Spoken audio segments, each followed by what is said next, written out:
Heinrich hertz. तो इन 1887 इन्होंने ना एक चीज़ को, इसी चीज़ को एक्सप्लेन किया। कैसे? By an experiment. उन्होंने एक वैक्यूम चैम्बर लिया, उसमें एक डिफ्लेक्टर लगाया, यहाँ पे एक मेटल का एक सरफेस किया, राइट, बीच में वैक्यूम है। इसको पॉजिटिव टर्मिनल ऑफ बैटरी से कनेक्ट कर दिया, इसको नेगेटिव। अब देखो हमने ऐसे कनेक्ट कर दिया, या कैथोड ट्यूब टाइप ही है exactly. The only difference is इसमें अभी बैटरी तो लगी है पर कोई करंट पास नहीं हो रहा है। ठीक है, हमने बैटरी में इतना ज़्यादा वोल्टेज नहीं है कि करंट पास होने लगे। और इसके बाद इन्होंने क्या किया, इस पर एक लाइट मारी इसके मेटल के सरफेस पे। जैसी वो लाइट मारे तो इन्होंने देखा इसमें से ना कुछ हुआ, मतलब इसमें से कुछ इलेक्ट्रॉन निकले, वो यहाँ पे इस डिटेक्टर में गए और वो यहाँ पे जो मीटर था उसमें उन्होंने देखा करंट पास हुआ। मतलब जब उन्होंने ये लाइट यहाँ पे इस पर स्ट्राइक की, लाइट मीन्स यहाँ पे आके रे ऑफ लाइट यहाँ पे स्ट्राइक की, तो ऐसे इसमें से कुछ तो हुआ, यहाँ से इलेक्ट्रॉन निकले। ये उन्होंने प्रूफ कैसे किया? दिखता तो नहीं, इलेक्ट्रॉन तो बहुत फास्ट चलता है, यहाँ दिखा नहीं, पर उनको क्या दिखा, यहाँ पर जो ये स्केल है, ये जो स्केल है उसमें क्या करंट मेजर हुआ, मीन्स करंट मेजरिंग इंस्ट्रूमेंट है, तो यहाँ पे वेरिएशंस हुए। तो जब भी ये इस पर लाइट मारते थे तो इसमें यहाँ पे करंट इनको दिखता था, करंट सर्किट कंप्लीट हो जाता था। Then this phenomena is called photo electric effect. क्या बोला गया? Photo electric effect. और ये जो मेटल के सरफेस लिए, ऐसा नहीं कोई भी मेटल ले दो, तो इसमें उन्होंने कुछ स्पेशल मेटल्स लिए, सोडियम, रूबियम, सीसियम। अब ये मालूम कैसे सर? डिफरेंट एक्सपेरिमेंट किए, अल्टीमेटली फाउंड कि these are the few metals. यदि मैं उनके मेटल पीस को यहाँ रखता हूँ, उसको वैक्यूम चैम्बर में रखता हूँ और उसके ऊपर लाइट मारता हूँ, तो कुछ तो ऐसा होता है कि जब इसी मैंने इस पर लाइट मारी तो इसमें से इलेक्ट्रॉन निकलते हैं, बिकॉज जब इलेक्ट्रॉन निकलेंगे तभी सर्किट कंप्लीट होगा, क्योंकि हमको यहाँ करंट मिला। एंड इस टाइप के फिनोमेना को ही से फोटो इलेक्ट्रिक इफेक्ट।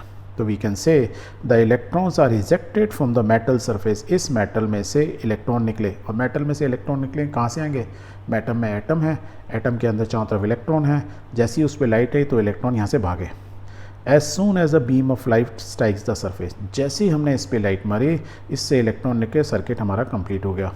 कंप्लीट हुआ मीन्स हमको यहाँ डिफ्लेक्शन दिखा मीटर में। The number of electron ejected is proportional to the intensity और द ब्राइटनेस ऑफ लाइट। जितनी ज़्यादा ब्राइट थी या जितनी ज़्यादा इंटेंसिटी ऑफ लाइट थी, उतने ज़्यादा इलेक्ट्रॉन निकले, मीन्स उतना ज़्यादा मेरे को यहाँ पे डिफ्लेक्शन मिला। That is what he observe. So he said कि जो प्लैंक ने बोला था E is equal to h nu, तो E is equal to h nu या 2h न्यू या 3h न्यू या NH न्यू, मीन्स यहाँ से एनर्जी जा रही है और वही एनर्जी जाके यहाँ पे इलेक्ट्रॉन्स को हिट कर रही है, और जो वो हिट कर रही है तभी तो इलेक्ट्रॉन निकल रहे हैं। तो जितनी ज़्यादा इंटेंसिटी हुई, मीन्स जितनी ज़्यादा रेडी लाइट जो आ रही है उसकी इंटेंसिटी कैसे मतलब एनर्जी क्या होगी? Is a multiple of this the minimum, या उसके मल्टीपल होंगे। तो जितनी ज़्यादा एनर्जी उतने ज़्यादा इलेक्ट्रॉन, मीन्स उतना ज़्यादा deflection. That is what he observe, who? Heinrich hertz. And this phenomena is called photo electric effect. For each metal there is a characteristic minimum frequency. अब उन्होंने कभी सोडियम लिया, कभी रूबियम लिया, कभी सीसियम लिया, पर ऐसा नहीं है कि सेम इंटेंसिटी ऑफ लाइट पे सेम डिफ्लेक्शन हुआ फॉर द डिफरेंट मेटल, ऐसा नहीं हुआ। He observe for different metal, for each metal a characteristic minimum frequency nu zero known as the threshold frequency below which the photo electric effect is not observe. ये sodium, rubidium, caesium तो इन्होंने निकाल लिया कि इनमें से photo electric effect हो रहा है, पर इनमें भी इन्होंने देखा कि डिफरेंट इंटेंसिटी पर डिफ्लेक्शन डिफरेंट होता है, और बहुत से में तो होता ही नहीं है। दैट मीन्स मुझे कुछ एक मिनिमम एनर्जी चाहिए होगी तभी इलेक्ट्रॉन निकलते हैं, ऐसा नहीं है हमेशा निकलने लगते हैं। ये किसने? यदि हम पहले वाले पोटेशियम को ही ले लेते हैं, मैं I think I am sorry, मैं बार बार सोडियम बोल रहा था, इट इज़ पोटेशियम। यदि पोटेशियम को ही ले लेते हैं, और हम क्या बोल रहे हैं? For each metal there is a characteristic minimum frequency nu zero known as a threshold frequency. तो ये थ्रेशोल्ड फ्रीक्वेंसी क्या होती है? क्योंकि जब तक ये नहीं क्लियर होगा तब तक आपको ये नहीं मालूम चलेगा कि ये फोटो इलेक्ट्रिक इफेक्ट हो भी रहा है कि नहीं हो रहा है। तो थ्रेशोल्ड फ्रीक्वेंसी समझ लें। थ्रेशोल्ड फ्रीक्वेंसी को समझने के लिए ये हमारा क्या है? स्पेक्ट्रम, और उसमें भी चलो विजिबल स्पेक्ट्रम को लेते हैं। हाँ, विजिबल स्पेक्ट्रम को लेते हैं तो रेड लाइट है, उसकी फ्रीक्वेंसी क्या होती है? इस यहाँ से देखो, यहाँ से ज़्यादा रेड ही दिख रहा है, तो frequency varies from 4.3 to 4.6 into 10 per hertz, and this is a continuous spectrum, there is no gap, right? Okay. और यदि हम येलो लाइट लें, ये भी देखो यहाँ पे येलो है, तो ये ऑरेंज से येलो फिर थोड़ा ग्रीनिश होता जा रहा है, तो इसकी इन बिटवीन यदि एक रेंज ले लेते हैं, it is 5.1 to 5.2 into 10^14 hertz. These are the frequencies of two lights, red light and yellow light. Okay. यदि हम बोलते हैं पोटेशियम जो मेटल पीस है उसकी थ्रेशोल्ड फ्रीक्वेंसी मीन्स वो फ्रीक्वेंसी जब उसमें से इलेक्ट्रॉन निकलने लगे, वो मिनिमम फ्रीक्वेंसी चाहिए हमको। And for the K metal the potassium is 5 into 10^14 hertz. क्या है? 5 इंटू 10^14 मीन्स इतनी मिनिमम एनर्जी तो चाहिए। किस में से? यदि ये प्लेट पोटेशियम की होगी और यदि मैं उस पर कोई भी लाइट मारता हूँ या डिफरेंट एनर्जी की इंटेंसिटी की लाइट मारता हूँ, तो मुझे मिनिमम इतनी एनर्जी उसके जो फोटोन्स हैं, फोटोन्स मीन्स ये एनर्जी के जो बंडल्स हैं, उतनी मिनिमम एनर्जी वाले चाहिए होंगे। अदरवाइज ये निकलेगा ही नहीं इलेक्ट्रॉन यहाँ से, और नहीं निकलेगा तो मीन्स मेरे को यहाँ डिफ्लेक्शन दिखेगा नहीं। तो मैं यदि आपसे पूछूँ रेड लाइट या येलो लाइट कौन सी लाइट मैं इस पर मारूँगा तो निकलेंगे, तो देखो हमको चाहिए 5 पॉइंट इतना मिनिमम, और यहाँ पे देखो फ्रीक्वेंसी क्या है, इसकी तो कम ही है, मीन्स ये फ्रीक्वेंसी वाला होगा। तो ये threshold frequency means yellow light यदि पोटेशियम मेटल पे पड़ेगी तभी यहाँ से इलेक्ट्रॉन निकलेंगे। रेड लाइट की मैं कितनी भी इंटेंसिटी कर दूँ किसी भी हालत में, क्योंकि उसकी रेड लाइट की मैक्सिमम फ्रीक्वेंसी इज़ 4.6, राइट। कितनी भी इंटेंसिटी बढ़ा दूँ मैं रेड लाइट की, बिकॉज उसकी फ्रीक्वेंसी की there is a range which is less than the potassium की थ्रेशोल्ड फ्रीक्वेंसी, मिनिमम फ्रीक्वेंसी पे, तब तक यहाँ क्या होगा, कोई डिफ्लेक्शन नहीं दिखेगा। और हम येलो लाइट बस जरा सी येलो डालेंगे, उसकी इंटेंसिटी कितनी वो, बिकॉज उसकी मिनिमम वैल्यू ही जो है 5.1 है, जो कि 5 से ज़्यादा है, तो इमीडिएटली क्या होगा, यहाँ से इलेक्ट्रॉन निकलेगा, हमें यहाँ डिफ्लेक्शन दिखेगा। क्लियर? अब इसको समझें कैसे, तो आप ये एटम का मॉडल याद रखना। सेंटर में न्यूक्लियस है, हम इसके ऊपर लाइट मार रहे हैं, ये जो एटम है कहाँ पे है, ये यदि पोटेशियम का एक मेटल पीस है, इसमें अरबों खरबों क्या है, एटम ऑफ पोटेशियम है। उस पर जब लाइट आके हिट कर रही है, मीन्स जो मिनिमम एनर्जी की होगी, बंडल जो फोटोन एक बॉल आके हिट करेगी, उसकी एनर्जी क्या होगी, h न्यू। उससे आगे ज़्यादा energy 2h new 3h new अलग अलग हो सकती हैं।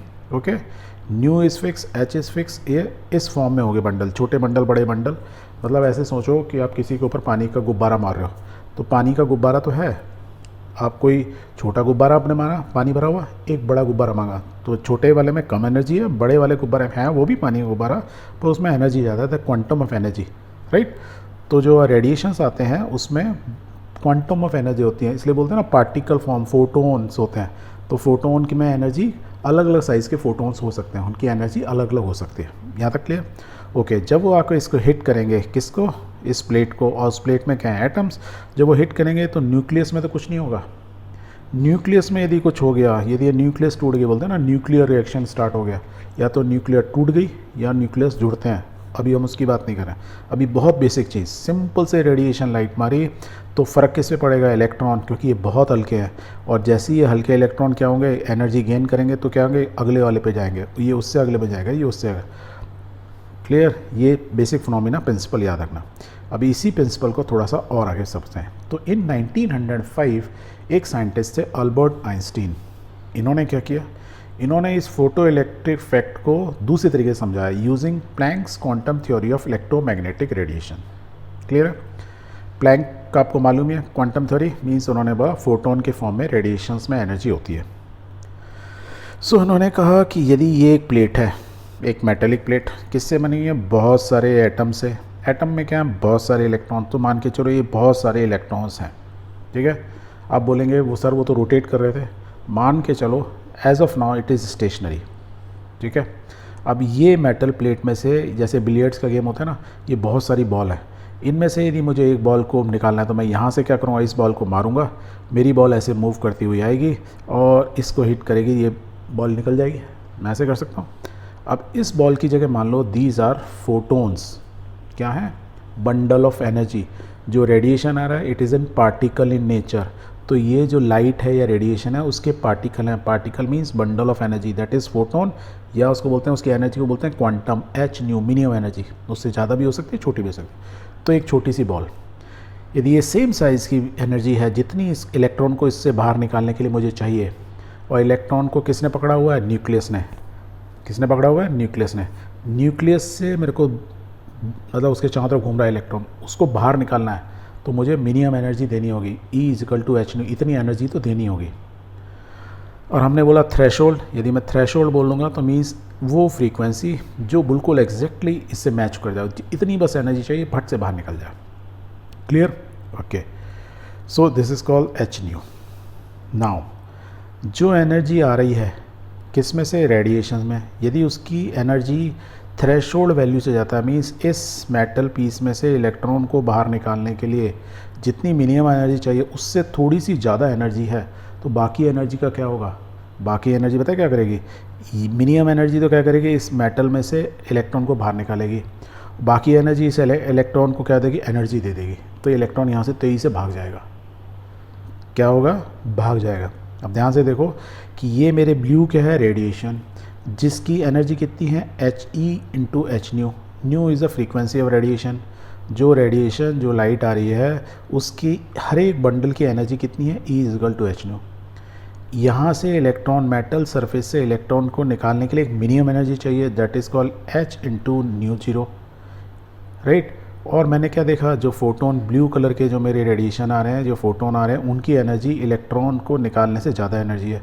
तो अब नीचे चलते हैं, देखो h nu left hand side में, this is the energy of my photon. Photon means जो रेडिएशंस जो पार्टिकल फॉर्म में, बंडल फॉर्म में डग डग डग डग करके बंदूक तिरा रहा है। मैं इसको ऐसे समझते हैं कि मेरा फोटोन है, उसकी एनर्जी ज़्यादा है। नाउ मैं जानबूझ के आपको ये बड़ा दिखा रहा हूँ। वैसे भी न्यू ब्लू कलर जो होता है उसकी जो न्यू होती है मीन्स फ्रीक्वेंसी कम होती है कंपेयर टू वायलेट। तो ये वायलेट है जिसकी एनर्जी ज़्यादा है। तो हमने कहा कि एक फ़ोटोन आया जिसकी एनर्जी ज़्यादा है, एक फ़ोटोन एक ही इलेक्ट्रॉन को बाहर निकालेगा, उसको निकालने में उसको इतनी एनर्जी लगी h new. New is the threshold value. इतनी निकालने में लगी एनर्जी, सुई से इतना काम करना पड़ा, मेहनत करनी पड़ी, that is called the work function. जो रिमेनिंग एनर्जी बची वो कहाँ चली गई? काइनेटिक एनर्जी में कन्वर्ट हो गई। अब जितने ज़्यादा फोटोन्स आएंगे उतने ज़्यादा इलेक्ट्रॉन निकलेंगे। अब ज़्यादा फोटोन किस पे डिपेंड करते हैं? ये पता लगाया साइंटिस्ट ने कि more intense beam of light consist of large number of photon. मतलब जितनी ज़्यादा तेज़ लाइट होगी जो आपकी आंखों पे लगेगी, उसका मतलब उससे उतने ज़्यादा फोटोन्स निकल रहे हैं, ठीक है। Consequently the number of electron ejected is also larger as compare to that in an experiment in which a beam of a weaker intensity of light is employed. मतलब जितनी कमज़ोर लाइट होगी उसमें उतने नंबर ऑफ फोटोन्स कम होंगे। हर photon क्या कर सकता है? कम से कम एक इलेक्ट्रॉन को तो निकालेगा ही निकालेगा। कम से कम मतलब एक ही निकालेगा इलेक्ट्रॉन, रिमेनिंग उसकी काइनेटिक एनर्जी में कन्वर्ट हो जाएगी। अब यदि फोटोन का जो साइज़ है मीन्स उसकी एनर्जी इस थ्रेशोल्ड से कम होगी तो कितने भी नंबर ऑफ फोटोन्स आके इस पैकेट में कितनी भी बुलेट हिट करें वो इसको तोड़ ही नहीं पाएगा एक तरह से। ये कैसे मालूम चला साइंटिस्ट को? साइंटिस्ट ने देखा डिफरेंट मेटल से यदि हमें इलेक्ट्रॉन को बाहर निकालना है, ठीक है, तो उनकी वर्किंग मतलब थ्रेशोल्ड वैल्यू डिफरेंट होती है, वर्क फंक्शन डिफरेंट होता है। मीन्स हर एक का, जैसे सोडियम का 2.3 इलेक्ट्रॉन वोल्ट है, पोटेशियम का 2.25 है, मैग्नीशियम ज़्यादा है, कॉपर का इतना है। दैट मीन्स मैं जो फोटोन इस पर हिट करूँगा, जो भी बुलेट आके हिट करेगी in the form of photon, उसकी थ्रेशोल्ड मिनिमम वैल्यू तो मुझे इतनी चाहिए होगी इलेक्ट्रॉन को बॉडी से बाहर निकालने के लिए। So higher the threshold means मेरे को उतना बड़ा बंडल ऑफ एनर्जी मीन्स उतनी हायर फ्रीक्वेंसी की लाइट चाहिए। क्लियर?